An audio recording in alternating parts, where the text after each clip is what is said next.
This conference will now be recorded.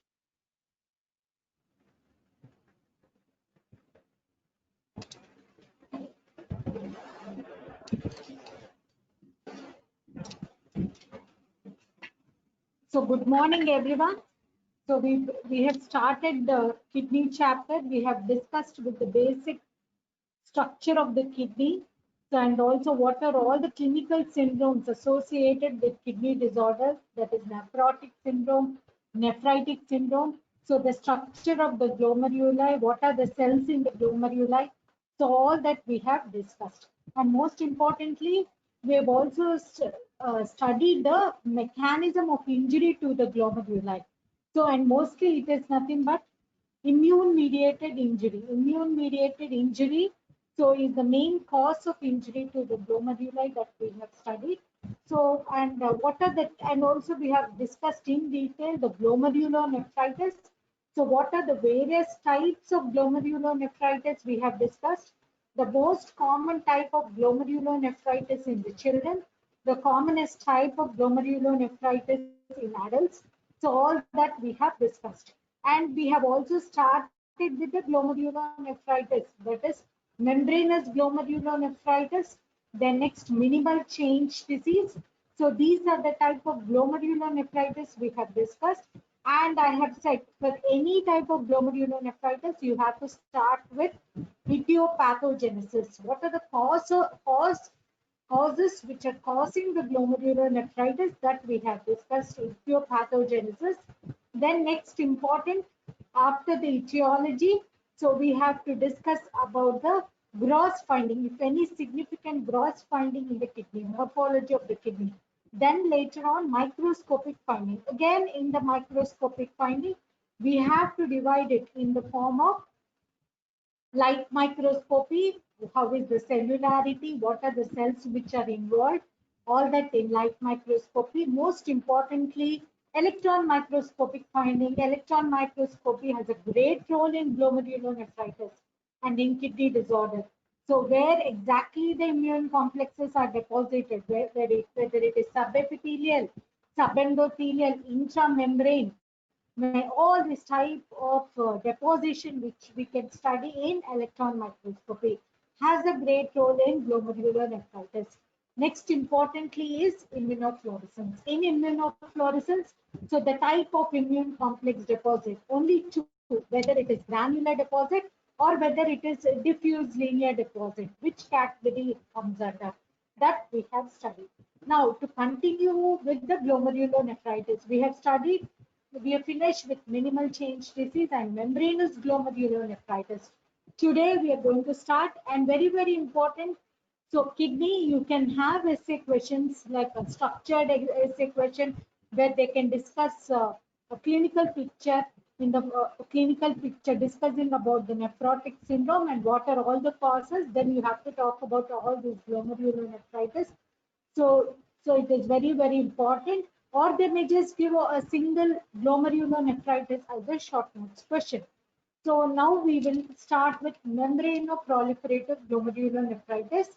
So here also we will be discussing about etiology, the pathogenesis which is responsible, and what are all the microscopic findings in the form of light, electron, and immunofluorescence. So what is membranoproliferative glomerulonephritis? It is about 5 to 10% of the cases of nephrotic syndrome. So you can have in this particular glomerulonephritis both nephrotic syndrome picture as well as nephritic syndrome picture.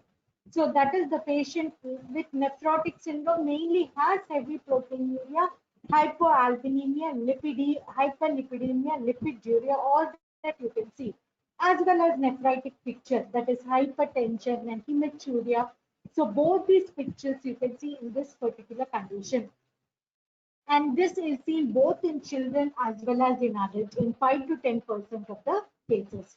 So this is so membranoproliferative glomerulonephritis constitutes about 5 to 10% of the cases of nephrotic syndrome, both in children and adults. And here the patient can have both nephrotic as well as nephritic picture. So that's why the patient will have proteinuria, hematuria, hypoalbuminemia, hyperlipidemia, all these things similar to nephritic picture, hematuria, and hypertension. So these are the main findings in membranoglomerular nephritis. Clinically, so nephrotic and nephrotic picture more common in children and also adult 5 to 10% of the cases. Now, primarily membranoproliferative glomerular nephritis primarily is two types, type 1 and type 2. So type 1 and type 2 are the two types of membranoproliferative glomerular nephritis. So any pathogenesis, so most commonly it is in kidney, most commonly is immune mediated. So chronic immune complex reaction or immune mediated type of injury or chronic immune complex mediated injury you can see in membranoproliferative glomerular nephritis, as well as some alternative complement pathway also has a role in injury. So activation of C3 complement pathway has a role in causing the injury to the glomeruli. And also that is nephritic factor or autoantibody. A nephritic factor can also cause injury to the glomeruli. Other, that is primarily. Secondarily, causing causes of membranoproliferative glomerulonephritis is hepatitis B, hepatitis C, systemic lupus erythematosus, malignancy, and infection. So there are two types, type 1 and type 2. So in primary and most commonly the pathology involved is immune complex, chronic immune complex mediated injury. So the activation of the complement pathway, that is alternate complement pathway, C3 pathway, which cause injury to the glomeruli, as well as nephritic factor. Nephritic factor, so which is nothing but an autoantibody which can cause injury to the glomeruli. So nephritic factor, so which generates an autoantibody. So nephritic factor which generates an autoantibody which can cause injury to the glomeruli. Secondary causes of membranoproliferative glomerulonephritis is hepatitis B and C, systemic lupus erythematosus, malignancy, and infection. So secondary causes are hepatitis B and C hepatitis. Next, systemic lupus erythematosus, which causes MPGN, membranoproliferative glomerulonephritis, malignancy, as well as infections. So all these cause MPGN, hepatitis B and C, systemic lupus erythematosus, malignancy, and infection causes so injury to the glomeruli. So these are the secondary causes which causes MPGN. Hepatitis is systemic lupus erythematosus as well as certain malignancies and infections. Now very, very important as I've said is morphology. So morphology gross, you do not have any significant changes, but in light microscopy, what do you see? The glomeruli appear large and there is proliferation of mesangial cells in the glomeruli, endothelial cells as well as inflammatory cells. And electron microscopy, what you have mesangioproliferative glomerulonephritis. So proliferation of mesangial cells. Now what happens to glomerular basement membrane? There is thickened glomerular basement membrane of GBM, and this basement membrane has splitting. This thickened basement membrane has splitting and it has double contour appearance, which is nothing but tram track appearance. Tram track appearance or double contour appearance, which you can appreciate in the special stain. So periodic acid shift stain or PA stain, where you can have splitting in the glomerular basement membrane. So on light microscopy, how the glomeruli appear? They appear large and there are proliferation of various cells like mesangial cell, endothelial cells, as well as other inflammatory cells like neutrophils, lymphocytes on electron microscopy. Very, very important. You have mesangioproliferative glomerulonephritis, increased proliferation of mesangial cells. And very, very important, what do you see in glomerular basement membrane? Thickening of basement membrane and splitting of the glomerular basement membrane. That splitting of the glomerular basement membrane like a train track. So that is why it is called as tram track appearance or double contour, splitting of the glomerular basement membrane in the form of a train track. That's why the name tram track appearance of the glomerular basement membrane. This splitting is in the form of double contour. So double contour appearance with splitting of the GBM, giving an appearance of tram track appearance. So double contour of the GBM, which you can appreciate in the special stain, that is PS or per iodic acid stain. Now in electron microscopy, what do you see in case of type 1 and also that is type 2 glomerulonephritis? That is membranoproliferative glomerulonephritis. In type 1, what do you see, and type 2? In case of type 1, so what you can see, primarily you have type 1 and type 2. So in the type 1, what do you see? On electron microscopy, you can see the deposits subendothelially. Subendothelial deposits you can see in case of type 1. And in case of type 2, you have the deposits along the glomerular basement membrane. So ribbon-like electron dense thickened glomerular base membrane, that is nothing but dense deposit disease. So in type 1, you have the deposits, so subendothelially to the basement membrane. So subendothelial electron dense deposit you see in type 1. And in type 2, along the basement membrane. So you have ribbon-like electron dense deposit along the basement membrane. The other name, so is also called as dense deposit disease. Along the basement membrane, ribbon-like deposit and thickening of the basement membrane, that is dense deposit disease. Now, immunofluorescence is the same in type 1 as well as type 2. You have granular deposits in immunofluorescence, granular deposits in the basement membrane, and mesangium in immunofluorescence. So what do you have in case of type 1? You have subendothelial deposits. On electron microscopy, you can see that there is subendothelial deposit in case of the type 1. Type 1, you have subendothelial deposit, that is in case of type 1.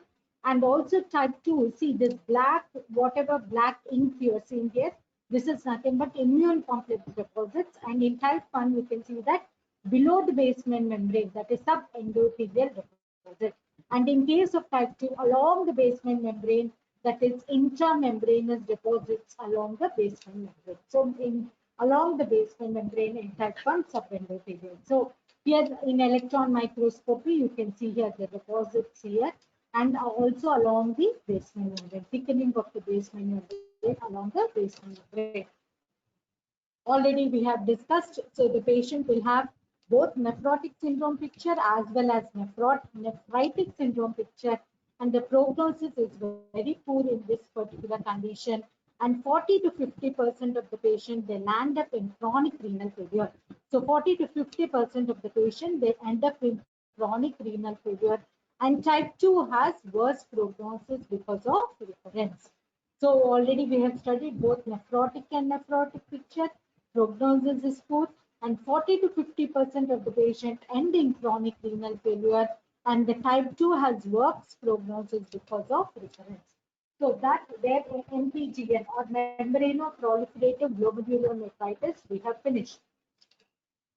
Next, focal segmental glomerulosclerosis. So this is one more condition that we have to discuss. Focal segmental glomerulosclerosis. What are the etiology? It may be a primary disease or associated with HIV or heroin, or secondary event, secondary to IgA nephropathy. So secondary to IgA nephropathy and component of glomerular ablation nephropathy. So 10% of the cases have nephrotic syndrome. So focal segmental glomerulosclerosis. So what are the main causes, etiological causes? It is a primary disease or can be seen with other causes like HIV or heroin drug abuse, or secondarily to other kind of nephropathy, that is IgA nephropathy and component of glomerular ablation nephropathy. One more condition, the glomerular ablation nephropathy component, you can see FSGS or focal segmental glomerulosclerosis. And 10% of the cases are associated with nephrotic syndrome. Here, very, very important, 10% are associated with nephrotic syndrome. Now, what is the pathogenesis here? It is due to the disruption of visceral epithelial podocyte, disruption of visceral epithelial podocyte. So, similar mechanism, where did we see, where did you see that there is disruption of visceral epithelial podocyte? We have seen in case of minimal change disease. So this is nothing but an aggressive form of minimal change disease. So pathogenesis here is disruption of visceral epithelial podocytes. So visceral epithelial podocytes. So disruption you can see, and it is severe form. So the similar mechanism you see in minimal change disease. So similar form, it is an aggressive form of minimal change disease. So morphology. Now you have to concentrate on the terminology. Focal segmental glomerulosclerosis, as the name indicates. So what happens is focal. Only some part of the glomeruli are being affected. That is focal. Mainly juxtamedullary areas. So in the kidney, it is only juxtamedullary areas are affected. Focal segmental. Segmental again means some segments of the glomeruli are affected, or some tufts of the glomeruli are affected. So segmental. And here what you have is an increased mesangial matrix will be there, and collapsed basement membrane, collapse in the basement membrane, hyalinosis will be there, next sclerosis will be there, and lipid droplet accumulation and global sclerosis. So morphology of focal segmental glomerulonephritis, focal. Only some part of the glomeruli are affected. Mainly juxtamedullary areas are affected. Only a particular segment or some segments of glomeruli. Next, there is increased mesangial matrix and collapse of the basement membrane. Then hyaline deposition will be there in the basement membrane. Sclerosis will be there. Lipid droplets accumulation and global sclerosis will be there. That is morphology.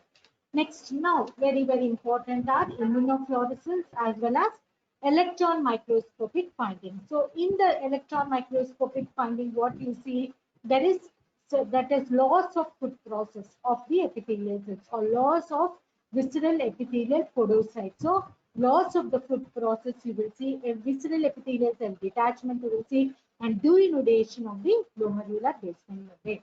So main pathogenesis is, so visceral epithelial cell, disruption of the visceral epithelial cell occurs.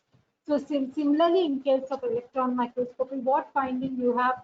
Loss of food process you can see of the visceral epithelial cells. So loss of food process you will see, and the detachment of visceral epithelial cells and denudation of the glomerular basement membrane. And in chronic stages, apart from all these, you can also see sclerosis, total sclerosis, tubular atrophy, and interstitial fibrosis. So electron microscopy, what do you see? There is loss of food process. So there is loss of food process, you can see. So that is epithelial cell detachment or disruption of visceral epithelial cells and denudation of the GBM or glomerular basement. So these are three important findings. Loss of food process, visceral epithelial cell disruption or detachment, and denudation of GBM. And in chronic cases, you see total sclerosis and atrophy of the tubules and fibrosis. And any chronic stage will end in fibrosis. So interstitial fibrosis, sclerosis, and tubular atrophy. Now, immunofluorescence, what do you see? Deposition of IgM, immunoglobulin, as well as complement. So in immunofluorescence, you see IgM deposit and complement in the form of granular. So in this particular condition, you have deposition of IgM. In immunofluorescence, immunoglobulin IgM deposition as well as complement deposition you can see. So complement and immunoglobulin. So what you are seeing here is, so what you can see that in the glomeruli there is, that is sclerosis of the glomeruli. So sclerosis of the glomeruli and hyalinization of the glomeruli. This pinkish material, hyalinization, sclerosis of the glomeruli, and the GBM, thickening of the glomerular basement membrane. So this is GBM. So thickening of the GBM you can see, hyalinization you can see, sclerosis you can see, all that you can appreciate here. And here also you can see that there is increased cellularity also you can appreciate. So what you have clinically, so that this condition you can see both in children and adult and should be distinguished from lipoid nephrosis. Now what is lipoid nephrosis? It is nothing but minimal change disease. So should be distinguished. And here you can have higher incidence of hematuria as well as hypertension. So the patient will have higher incidence of hematuria and proteinuria, which is non-selective. And 50% of the cases will have end-stage renal failure. So 50% of the cases will have end-stage renal failure. So what do you have? So immunofluorescence, we have deposition of complement and as well as immunoglobulin, IgM immunoglobulin and complement.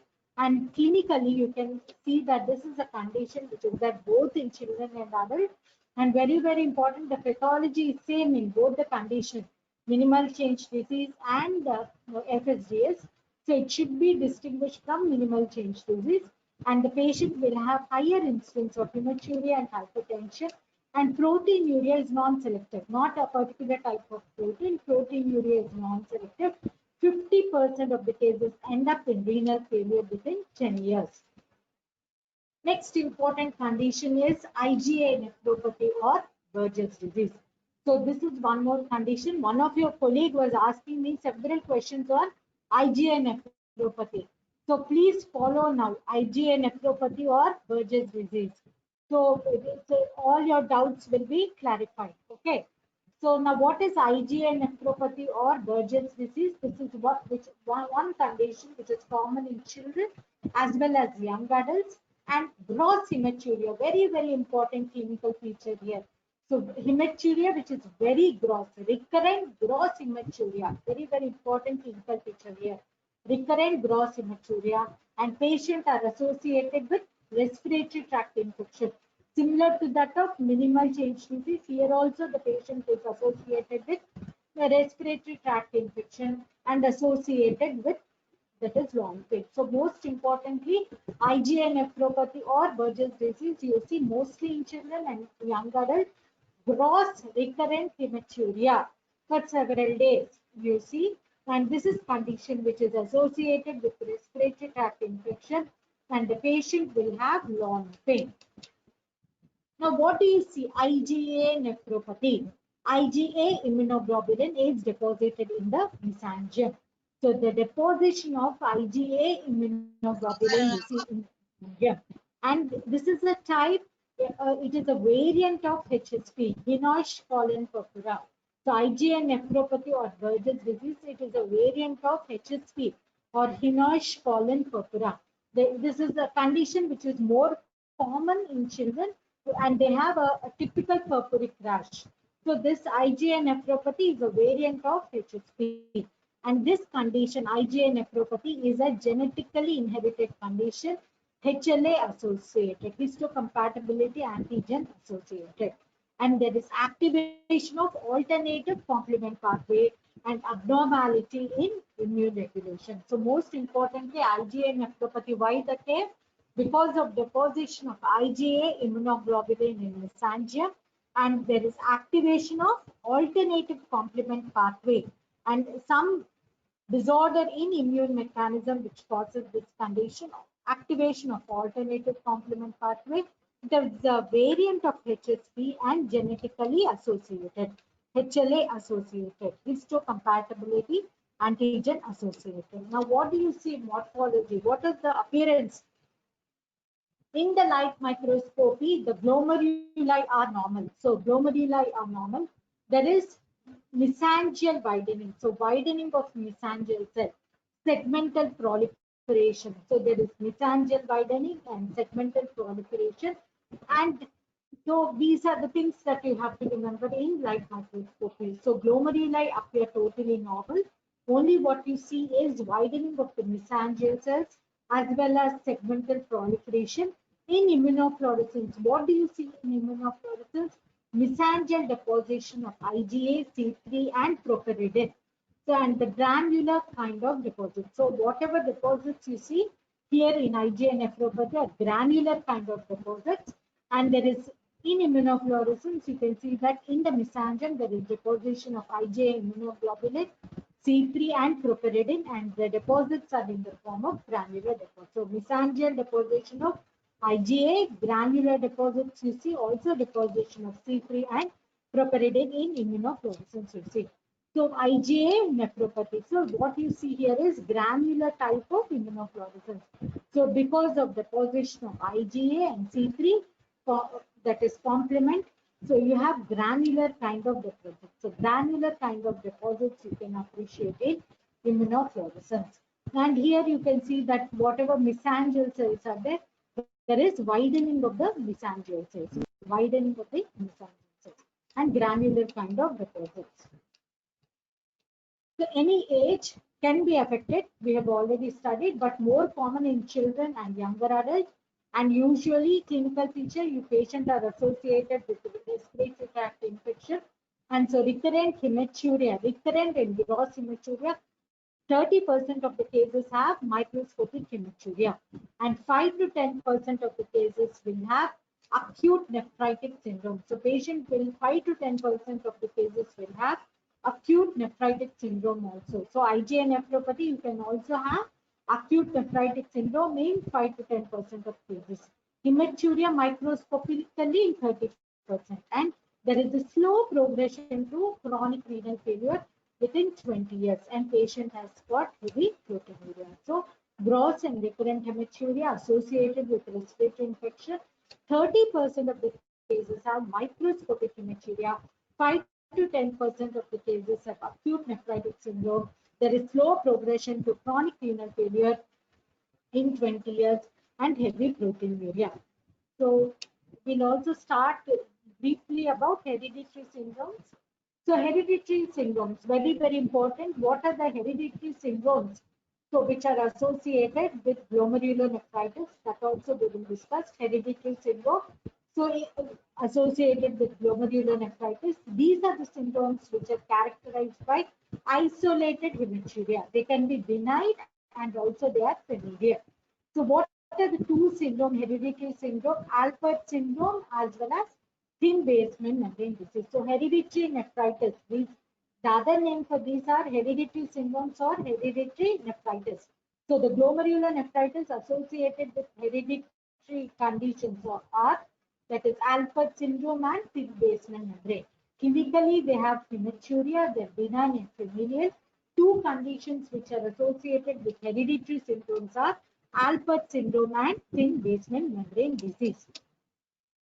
So what do you see in Alport syndrome? Very, very important. The patient has nerve deafness. So the nephritis, that is why these are hereditary syndromes or hereditary nephritis. The patient will have chronic renal failure. Here, very distinct features are, they have eye disorders like lens dislocation, posterior cataract, and corneal dystrophy. And this is an X-linked form, more common in male.